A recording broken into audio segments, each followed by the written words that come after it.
Assalamualaikum warahmatullahi wabarakatuh. Kami dari kelompok 1, kelas 6D untuk mata kuliah matematika diskrit. Di sini akan membahas mengenai graf Euler dan graf Hamilton.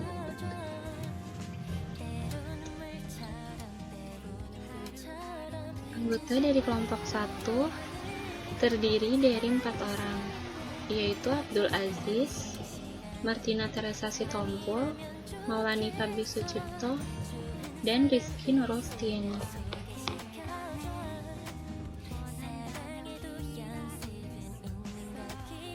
Definisi. Lintasan Euler adalah lintasan yang melalui masing-masing sisi di dalam graf tepat satu kali. Bila lintasan tersebut kembali ke simpul asal, membentuk lintasan tertutup yang dinamakan sirkuit. Maka lintasan tertutup itu dinamakan sirkuit Euler.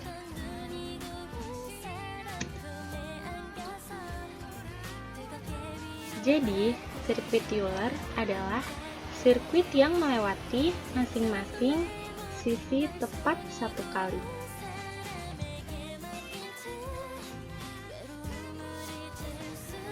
Graf Euler. Graf yang mempunyai sirkuit Euler disebut graf Euler atau Eulerian graph.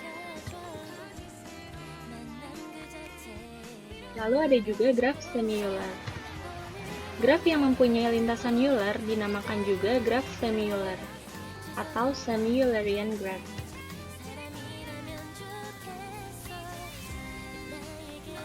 Contoh lintasan Euler pada graf. Gambar A. Jadi, ada gambar seperti ini. Lalu lintasan Eulernya itu 3, 1, 2, 3, 4, 1. Jadi, dia disebut lintasan Euler karena dia punya lintasan yang seperti ini. Dari 3, lalu ke 1, terus ke 2, selanjutnya ke 3 lagi, ke 4, dan ke 1. Kenapa dia disebut lintasan Euler? Karena kan titik awal dia berangkat itu pada titik 3. Seharusnya kalau misalnya dia sirkuit Euler, dia akan kembali lagi ke titik ini. Namun karena dia berakhir di titik 1, maka dia disebut lintasan Euler.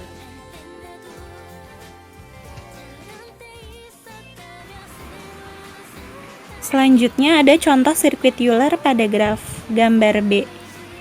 Kayak gini ya gambarnya. Nah, sirkuitnya itu misalnya 1, 2, 3, 4, 7, 3, 5, 7, 6, 5, 2, 6, 1. Jadi, kenapa bisa dibilang sirkuit Euler? Karena dia itu berangkat dari titik awal 1 dan kembali lagi menuju titik awal 1. Jadi, awal dan akhirnya sama-sama di titik atau simpul 1. Sirkuit Euler disebut juga dengan graf Euler. Jadinya dari 1 ke 2, 2 ke simpul 3, lalu ke simpul 4, 4 ke 7, 7 ke 3, 3 ke 5, 5 ke 7, 7 ke 6, 6 ke 5, 5 ke 2, 2 ke 6, dan 6 ke 1. Jadi, setiap sisinya tepat dilewati satu kali. Lalu, syarat cukup dan perlu mengenai keberadaan lintasan Euler maupun sirkuit Euler di dalam suatu graf sangat sederhana. Euler menemukan syarat tersebut ketika memecahkan masalah jembatan Königsberg yang dinyatakan dengan biimplikasi di dalam teorema berikut ini. Teoremanya berbunyi seperti ini. Graf terhubung tak berarah G adalah graf Euler atau memiliki sirkuit Euler. Jika dan hanya jika setiap simpul di dalam graf tersebut berderajat genap.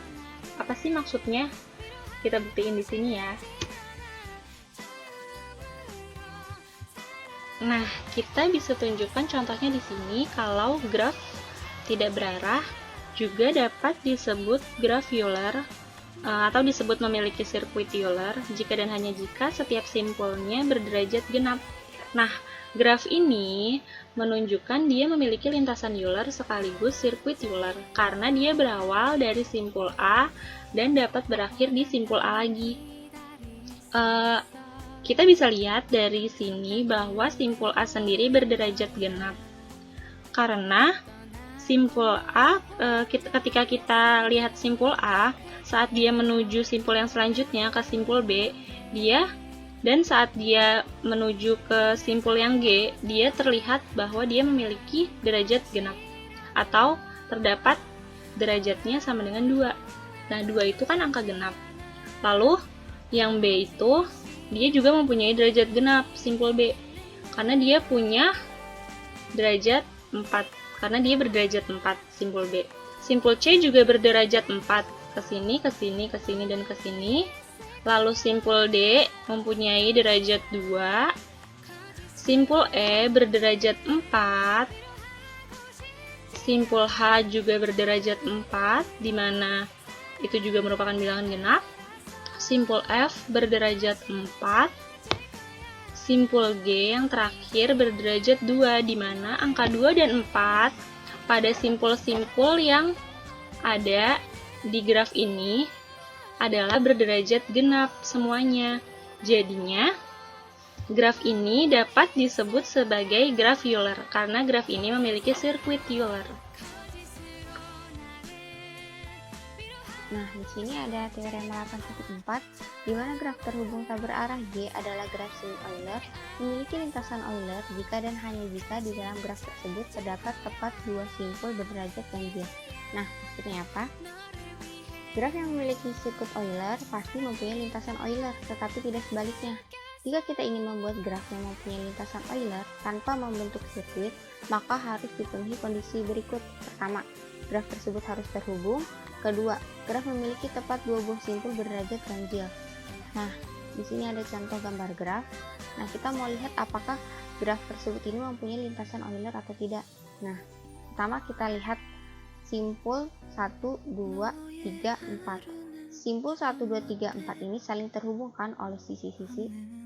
Ada sisi yang menghubungkan antar simpul ini, makanya graf tersebut ini saling terhubung, makanya syarat pertama ini terpenuhi. Nah, kedua, kita lihat nih, derajat simpul 1 ada 3, 1, 2, 3. Kemudian derajat simpul 2 ada 2, 1, 2. Nah, kemudian derajat simpul 3 ada 3, 1, 2, 3. Derajat simpul 4 ada 2, 1, 2. Nah, di sini kan syaratnya graf memiliki tepat dua buah simpul berderajat ganjil. Nah, derajat simpul 1 sama derajat simpul 2 ini dua-duanya berderajat ganjil. Maka syarat yang kedua juga terpenuhi. Karena syarat 1 dan kedua ini terpenuhi, maka graf tersebut ini termasuk graf yang mempunyai lintasan Euler. Nah, selanjutnya ada teorema 8.5, di mana graf terhubung berarah G memiliki sirkuit Euler jika dan hanya jika G terhubung dan setiap simpul memiliki derajat masuk dan derajat keluar sama. G memiliki lintasan Euler jika dan hanya jika G terhubung dan setiap simpul memiliki derajat masuk dan derajat keluar sama kecuali dua simpul. Yang pertama memiliki derajat keluar 1 lebih besar derajat masuk, dan yang kedua memiliki derajat masuk 1 lebih besar dari derajat keluar. Nah, untuk lebih jelasnya kita langsung lihat ke contoh ya. Ini ada gambar A. Nah, gambar A ini grafnya itu saling terhubung. Nah, sekarang kita lihat derajat dari setiap simpul. Derajat masuk dari simpul A itu ada 1, dan derajat keluar dari simpul A ada 1 juga. Derajat masuk di B ada 1, dan derajat keluar di B ada 1. Derajat masuk di C ada 1, dan derajat keluar di C juga ada 1. Derajat masuk di D ada 1, dan derajat keluar di D juga ada 1. Derajat masuk di E ada 1, dan derajat keluar di E ada 1. Derajat masuk di F ada 1, dan derajat keluar di F juga ada 1. Derajat masuk di G ada 2 nih, 1, 2, dan derajat keluar di G juga ada 2, 1, dan 2. Nah, kita bisa lihat bahwa derajat masuk dan derajat keluar di gambar A ini memiliki derajat masuk dan derajat keluar yang sama. Maka kita bisa simpulkan bahwa gambar A adalah graf berarah yang mempunyai sirkuit Euler. Nah, selanjutnya kita lihat gambar B. Nah, gambar B ini juga grafnya saling terhubung ya. Sekarang kita periksa derajat kesimpulannya. Derajat masuk di A itu ada 1 dan derajat keluar di A ada 1. Derajat masuk di B itu ada 2, 1, 2 dan derajat keluar di B ada 1. Derajat masuk di C ada 1 dan derajat keluar di C juga ada 1. Derajat masuk di D ada 1 dan derajat keluar di D ada 2 nih, 1, 2. Nah, di sini kan ada 2 derajat yang sama nih. Derajat A yang derajat masuk dan keluarnya sama, derajat A sama derajat C ya. Nah, tapi derajat B, derajat masuk keluar di B ini sama derajat masuk keluar di D ini berbeda. Nah, kita bisa lihat nih syarat yang memiliki lintasan Euler. Jika dan hanya jika G terhubung dan setiap simpul memiliki derajat masuk dan derajat keluar sama kecuali 2 simpul. Nah, di sini ada 2 simpul yang memiliki derajat masuk dan derajat keluar yang sama, yaitu derajat masuk dan keluar di A dan derajat masuk keluar di C nih. Dua-duanya sama kan? Nah, di sini kecuali 2 simpul nih. Yang pertama memiliki derajat keluar 1 lebih besar derajat masuk. Kita bisa lihat derajat simpul di D. Di sini derajat keluarnya 1 lebih besar daripada derajat masuknya. Dan yang kedua memiliki derajat masuk 1 lebih besar dari derajat keluar. Nah, kita bisa lihat yang B. Di sini derajat masuk di B 1 lebih besar daripada derajat keluarnya. Maka kita bisa simpulkan bahwa gambar B adalah graf berarah yang mempunyai lintasan Euler. Nah, selanjutnya kita ke gambar C. Nah, gambar C ini disebut graf berarah yang tidak memiliki lintasan Euler dan sirkuit Euler. Nah, kita bisa lihat dari gambarnya sendiri. Di sini derajat masuk di A itu 1 dan derajat keluar di A juga 1. Derajat masuk di B itu 1 dan derajat keluar di B juga 1. Derajat masuk di C 1, 2. Tapi dia nggak ada derajat keluarnya. Terus derajat di D nggak ada derajat masuknya, tapi mempunyai 2 derajat keluar. Nah, berarti kan dia nggak termasuk ke dua-dua sifat ini loh, sifat sirkuit Euler sama lintasan Euler. Karena keduanya ini sama-sama memiliki syarat kalau setiap simpul memiliki derajat masuk dan derajat keluar sama, sedangkan di C dan di D ini berbeda. Maka gambar C ini adalah graf berarah yang tidak memiliki lintasan dan sirkuit Euler. Kita lanjut ke contoh. Gambar di bawah ini adalah denah lantai dasar sebuah gedung. Apakah dimungkinkan berjalan melalui setiap pintu di lantai itu hanya 1 kali saja? Jika kita boleh mulai memasuki pintu yang mana saja. Nah, kita anggap setiap ruangan ini sebagai simpul dan pintu-pintu yang menghubungkan antar ruangan ini sebagai sisi. Nah, kita lihat graf yang dihasilkan ini ditunjukkan dengan garis putus-putus. Karena setiap pintu hanya boleh dilalui 1 kali saja, maka kita anggap kita hanya boleh melewati setiap sisi di dalam graf ini hanya 1 kali. Nah, karena kita tidak diharuskan kembali ke titik asal keberangkatan, maka persoalan ini sebenarnya adalah menentukan apakah di dalam graf tersebut terdapat lintasan Euler. Nah, kita kembali ke teorema 8.4 tadi. Syaratnya itu pertama graf harus terhubung dan kedua memiliki 2 derajat ganjil dan sisanya berderajat genap. Nah, syarat yang pertama grafnya itu saling terhubung. Kita lihat grafnya ini saling terhubung. Kedua, memiliki 2 derajat ganjil dan sisanya genap. Nah, kita lihat nih, derajat di simpul 5 dan derajat di simpul 1 ini ganjil dan sisanya itu genap. Jadi kita bisa simpulkan bahwa gambar graf di bawah gambar denah lantai dasar ini tuh berarti memiliki lintasan, sehingga kesimpulannya itu kita dapat melalui setiap pintu di lantai itu tepat sekali.